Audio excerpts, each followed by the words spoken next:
하나님께서 오늘 우리에게 주시는 말씀은 욥기 5장 17절, 27절 말씀입니다. 제가 봉독하겠습니다. 거룩하신 하나님의 말씀입니다. 볼지어다 하나님께 징계받는 자에게는 복이 있나니 그런즉 너는 전능자의 징계를 업신여기지 말지니라. 볼지어다 우리가 연구한 바가 이와 같으니 너는 들어보라. 그러면 내가 알리라. 아멘. 욥은 모든 것을 잃었습니다. 자신을 둘러싼 모든 것을 상실했습니다. 엎친 데 덮친 격으로 그의 신체까지 정수리로부터 발바닥에 이르기까지 악성 종기가 돋아나서 옹기 조각으로 그것을 긁어야만 했습니다. 자기 혐오감이라는 고통까지 그의 고난에 가중된 것입니다. 욥은 삶의 의미를, 존재의 이유를 잃었습니다. 삶이 송두리째 무너져 내렸습니다. 참으로 느닷없는 영문모를 전락이었습니다. 인간은 자기의 고통의 이유를 알 수 있다면 어떻게든지 그 고난을 감내해낼 수가 있습니다. 이해하고 납득할 수 있는 고통은 이미 고통이 아니기 때문입니다. 그러나 욥의 문제는 의미를 알 수 없음입니다. 무의미함, 그 고통입니다. 그는 고통을 당했지만 이것이 무슨 의미인지, 이 고통에서 어떤 의미도 찾을 수 없고 어떤 결실도 보이지가 않았습니다. 불모의 고통이란 견딜 수 없는 고통입니다. 욥의 이름의 뜻은 하늘 아버지는 어디에 계시는가입니다. 아카드어입니다. 욥의 존재 자체가 질문인 셈입니다. 그래서 욥기가 흘러갈수록 욥은 하나님께 묻고 질문하고 도전하고 정의를 말씀해 달라고 간청할 수밖에 없습니다. 세상이 이래서는 안 된다고 생각하고 있기 때문입니다.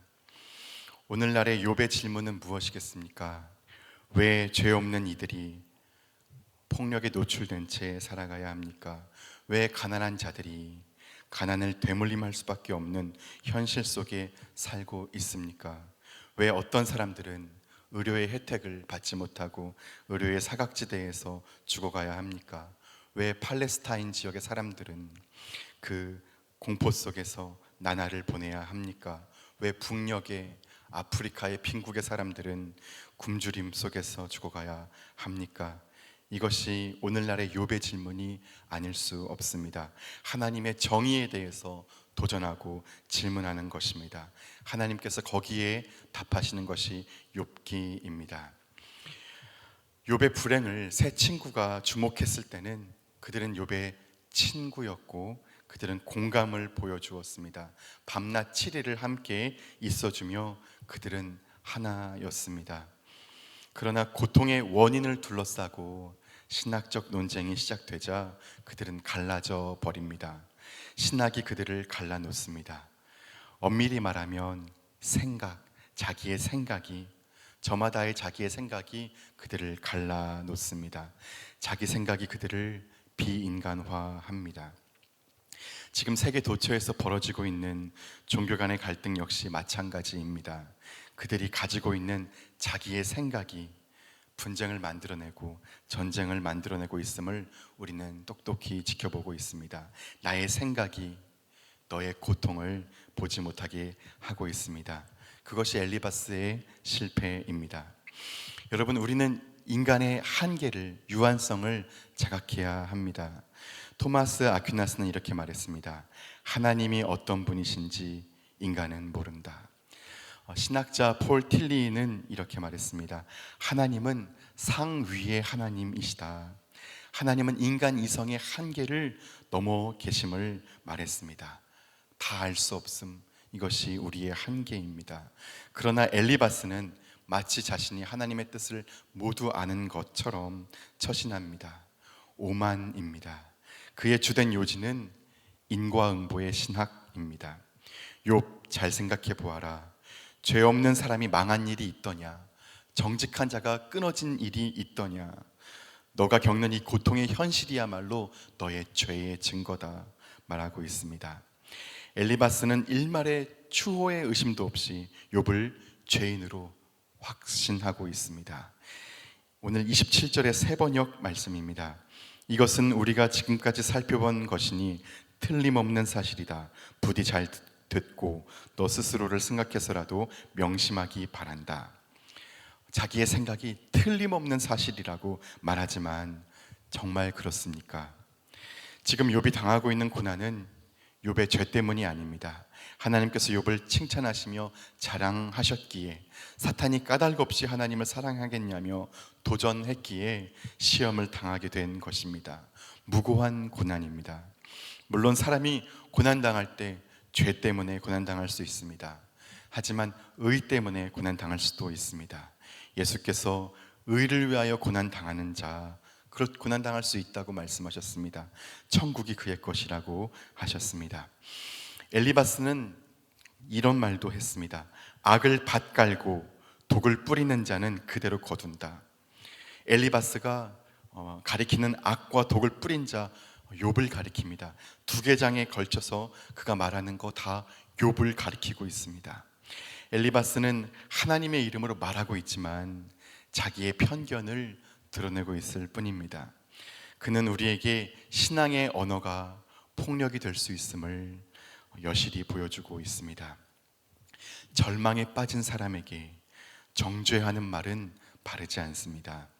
주님께서도 사람들의 무지와 완악함 앞에서는 설교하셨지만 고통당한 사람, 절망에 빠진 사람 앞에서는 설교하지 않았습니다. 그의 곁에 다가가 그의 친구가 되어주시고 그의 손을 잡아주셨습니다. 불행에 쓰러진 사람을 보면 먼저는 그의 곁에 다가가 함께 아파하고 부축해서 일으켜주는 것이 우선입니다. 해석이나 설교를 꼭 해주고 싶다면 회복된 후에 해도 늦지 않습니다. 엘리바스는 계속해서 말하지만 인과응보의 교리의 연속입니다.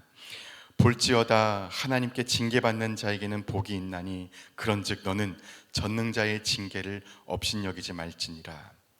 욥은 너는 지금 징계를 받고 있다. 하나님께 이 징계를 착실하게 받아라. 볼지어다 우리가 연구한 바가 이와 같으니 너는 들어보라. 그러면 내가 알리라. 보아라, 이것이 우리가 연구한 바다.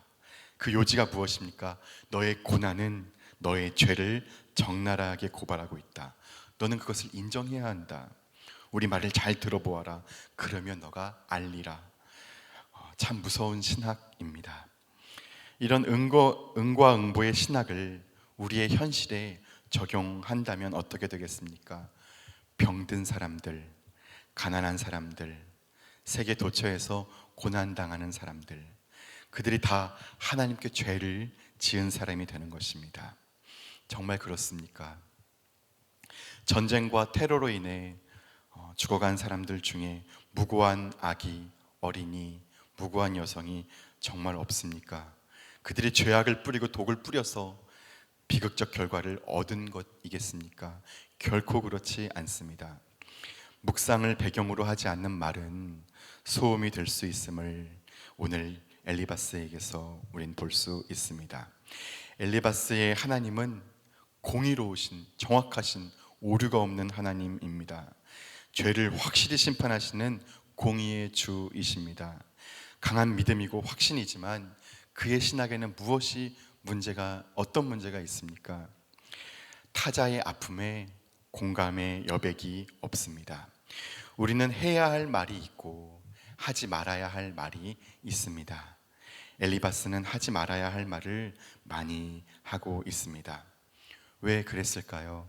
왜 하지 말아야 할 말을 계속하고 있는 것일까요? 서 있는 자리가 다르기 때문입니다. 서 있는 자리 때문에 그렇습니다. 상대방을 온전히 서 있는 자리가 다르다면 상대방을 온전히 이해할 수 없습니다.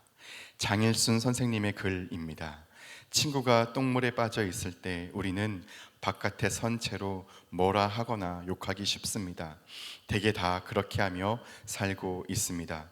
그러나 그럴 때 우리는 똥물에 들어가서 여기는 나쁜 곳이니 친구야 나가는 것이 어떻겠느냐고 말해야 합니다.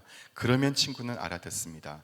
바깥에 서서 입으로만 화내며 나오라 하면 안 나옵니다. 그리스도의 성육신이 그것 아니겠습니까? 그것이 예수의 삶 아니었겠습니까? 주님께서 우리의 처지로, 나의 고통스러운 삶의 자리로 오셨습니다. 우리를 그곳에서 나오게 하시려고 먼저는 우리의 처지에 같이 서 주셨습니다. 그것이 참 친구의 모습입니다. 예수께서 당신을 우리의 친구라 말씀하셨고 참 친구의 모습을 보여주신 것입니다. 설명되지 않는 고난으로 오늘도 아파하는 사람, 영문 모를 시련으로 내상을 입은 사람, 질병의 무게를 더는 못 견디게 된 사람, 인생이 속절없이 무너져서 삶의 의미를 잃어버린 형제, 절망한 자매, 하나님이 계시지 않은 것 같은 상실감에 빠진 사람, 그들은 엘리바스보다 더 나은 친구, 참 친구를 요청하고 있습니다. 주님께서는 아픔을 겪고 있는 사람에게 해석이 아니라, 정죄하는 것이 아니라 그 곁에서 아파하셨습니다. 긍휼, 민망히 여기셨습니다. 자궁이 뒤틀리는 심정으로 아파하셨습니다. 그것이 바로 예수 그리스도의 실존이 우리에게 가리키는 삶의 방향입니다. 예수님께서 하나님을 하늘에 계신 우리 아버지라고 말씀하셨습니다. 하나님은 나의 아버지이기도 하지만 너의 아버지이기도 합니다. 우리가 하나님을 아버지라 부르는 것은 결국 우리가 하나님의 자녀이기 때문입니다. 그렇다면 형제의 불행은 하나님의 불행이고 곧 나의 불행이기도 합니다. 세상 모든 사람들은 나와 무관한 존재가 아닙니다. 기아에 허덕이는 사람, 거대한 분리장벽에 갇혀 지내는 사람, 가부장적 관습에 갇혀 인권을 유린당한 여성, 북한의 우리 동포, 전쟁으로 혹은 폭력으로 아파하는 형제, 그들은 다 오늘 시대의 욥입니다. 참 친구를 기다리고 있습니다. 우리가 가야 할 길은 단 하나입니다. 주님이 우리의 길이고 진리고 생명이십니다. 그분의 길에 우리를 던지는 것, 오직 그 길 하나밖에 없습니다. 그 길이 무엇입니까? 남을 살리는 것이 내가 사는 유일한 길이라고 말씀하시는 주님의 길입니다. 함께 기도하겠습니다. 우는 자와 함께 우는 자로, 기뻐하는 자와 함께 기뻐하는 좋은 친구로 우리를 사용해 주옵소서. 우는 자의, 불행한 사람의 삶을 해석해 주는 것, 옳고 그름을 가르치는 것도 중요하겠지만 하나님 아버지께 맡겨드리고 고통 중에 있는 형제의 손을 붙잡아주고 그 아픈 마음을 안아주고 곁에 있어주는 삶, 같이 울어주는 마음, 그 마음을 주시옵소서. 그렇게 참 친구 예수의 길에 우리가 서게 하여 주옵소서. 예수님의 이름으로 기도드립니다. 아멘. 이 시간 다음과 같은 기도의 제목으로 기도드리겠습니다. 지금 들은 말씀이 내 삶으로 이어지게 하옵소서. 동네 세매줄 성경 말씀 묵상과 동네 모임을 통해 각 동네마다 하나님 나라를 경험하게 하옵소서.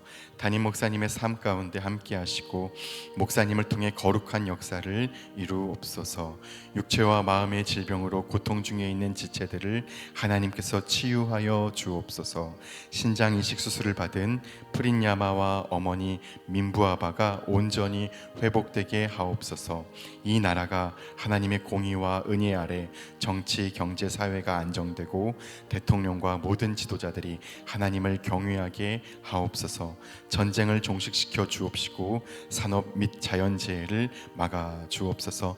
공동 기도문의 기도 제목과 각자의 기도 제목을 따라 기도하시다가 삶의 자리로 나아가시겠습니다. 기도하겠습니다.